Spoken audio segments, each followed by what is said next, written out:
Did you know that in 2005's MX vs ATV Unleashed, if you drive out of bounds, this will happen?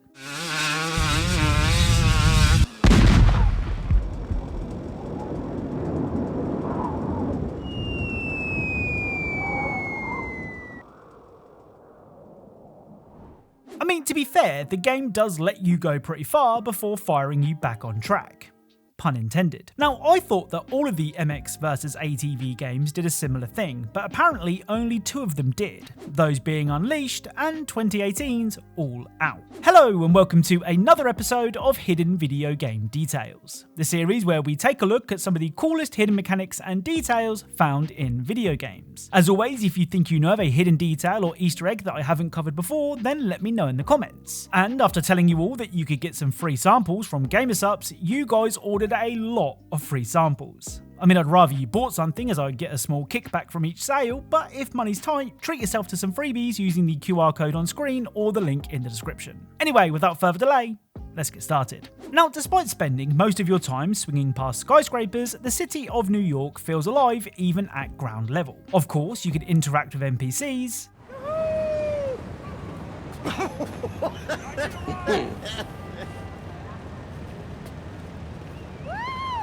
and find things like this guy spinning a pizza place sign.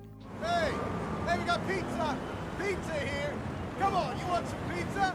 It's pretty impressive considering most players will be closer to the clouds than they are the concrete. Well, I did manage to find something that is meant to add to this immersion, but I actually think it breaks it. If you hang around the playground of Central Park, something I wouldn't suggest doing in real life, you can hear conversations like this. Spider-Man can wear leggings to work? So can I. So true. Nearly see eye to eye. Sure, I guess so. Just had to get that opinion out. My biggest pet peeve is people who don't know the difference between reply and reply all. For sure. Great minds and all that. That's about it. That new Spider-Man is just a hit. You said it. Knew you'd agree.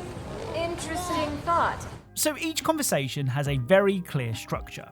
It begins with a simple statement, followed by both the women agreeing with each other. They then say another simple statement, and the loop continues. Now, if you were swinging past people having this conversation, it would sound completely normal. But when you actually stop and listen, you soon realise that no one actually talks that way. It's a pretty clever way to make the NPCs feel like people having conversations, without actually spending the time to make them have conversations. I don't know about you, but I think this is pretty funny. Now, despite the Metal Gear Solid series being one of my favourite in all the video games, I haven't featured Metal Gear Solid Delta in a single video yet. And to be honest, that's because I wasn't sure how to cover it.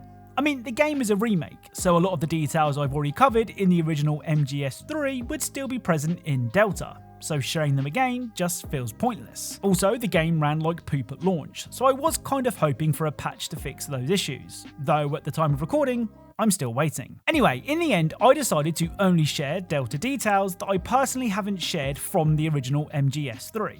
And the first of those details sees us teasing an old man who is currently being held hostage. You see, when you first make contact with Sokolov, he is understandably scared.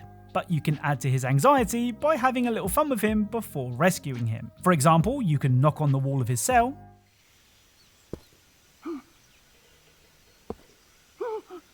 shoot the cell windows,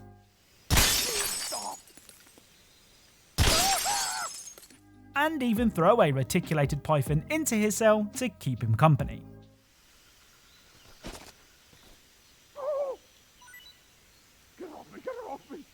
Also, if you try to make contact with Sokolov whilst wearing the Raiden mask, this will happen. Wait for me. Snake, when you meet Sokolov, don't go in wearing that mask. Why? He won't like it. Won't like it? No. Why not? Just trust me, he won't. Yeah. You'll need Sokolov's full cooperation to complete this mission successfully. Don't do anything to make him lose confidence in you. When you go in to meet Sokolov, make sure you remove your disguise. Got it?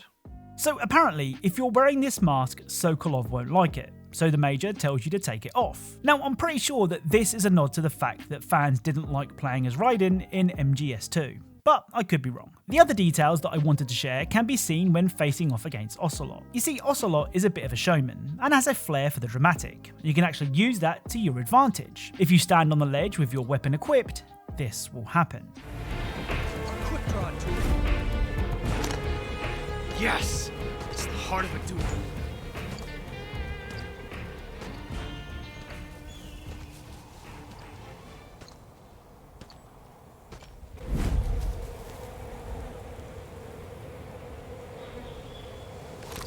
Major, backing you up. Take this! So, Ocelot will accept your challenge to a duel, though it doesn't end up going his way. This is one of those details that I'm not sure was in the original game, because I can't remember ever seeing it. Oh, and for some reason, if you shoot this goat-looking thing during the boss fight, Ocelot will take it very personally. What's that? Show some respect. Son of a bitch! Like I said, I don't know what the significance of this creature is, but Ocelot is obviously very fond of it. I'm sure there's loads more to find in Delta, and I'm not far into the game at all, having just finished the Ocelot boss fight. So if you think there's something cool that I should check out, let me know in the comments. Now, a couple of videos back, I said the fact that Gran Turismo 7 had working blindside warning indicators was really cool. But to me, this level of detail is really cool. See, I did say that. Well, this next GT7 detail is basically pointless, but it's for that reason I like it so much. You see, Gran Turismo 7 is a track-based racing sim. That means you drive on courses where regular road rules and protocols don't apply. For example, when making a turn in Gran Turismo 7, there is no need to use your indicators, because of course that would be stupid. But that doesn't mean you can't. If you tap the right side of the touchpad, your right side indicator will flash, and if you tap the left side, the same will happen on the left. If you press the middle of the touchpad, your hazard lights will turn on. Like I said, this is completely useless when it comes to actually playing the game, but the fact that it's in the game at all is kind of cool. So today, video games are more accessible than ever before.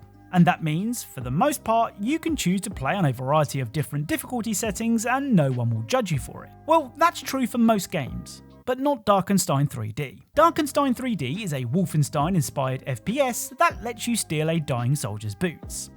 Huh? Oh, sorry, I was just looking at your boots. Can I borrow them? It's also a game that lets you choose which difficulty you want to play on, those being easy, medium, or hard. To pick your preferred setting, you simply walk through the corresponding portal. Well, if you walk through the easy portal, this will happen.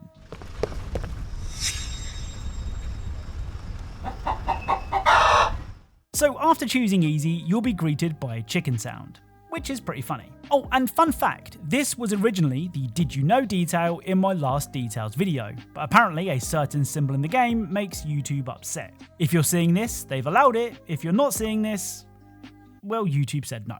Now, one of the strangely satisfying quote-unquote mini-games in Ghost of Yotei is the Bamboo Strike. On the surface of things, it's pretty simple. And that's because it is. You simply press the buttons on screen quickly enough so that Atsu can slice through bamboo. One of these slice 'em ups can be found near Matsume Bridge, but before you can cut bamboo, you're interrupted by a samurai. We've no room in this camp for idle hands. Prove you deserve to hold that katana. By chopping bamboo? By following orders. How about this? I'll chop your bamboo, but if I get through my stack faster than them, I want something in return. Oh, and what is that? Your hat. Deal. But I want clean cuts, not a hatchet job. So Atsu says that if she can cut the bamboo quicker than the other samurais, she wants this guy's helmet. And he agrees. Of course, Atsu makes light work of the bamboo, and true to his word, the samurai does give her his helmet. Well, if you wear the helmet in front of the samurai, he will say this. You don't have the jawline for it. I love it when games do things like this. Like, you don't have to go back to the samurai with the helmet on. And if you didn't, you would have never heard this dialogue. Oh, and I mentioned a couple of videos back that Atsu has a rare idle animation where a bird lands on her hand. Well, I found another one. Idle animation, that is, not another bird. When standing in the cold, Atsu will shiver. That's it. I mean, it's not mind-blowing, but I thought I'd mention it. So that's it. If you know of any cool things in games that you think I should check out, then please leave them down in the comments, big or small, obvious or not obvious. If I think it's cool, I'll include it in the video, and of course credit you like these people here. Remember, we are trying to reach 1 million subscribers, hopefully this year, so if you haven't already, please consider subscribing and helping me out. As always, thank you all for watching, and I'll speak to you all soon.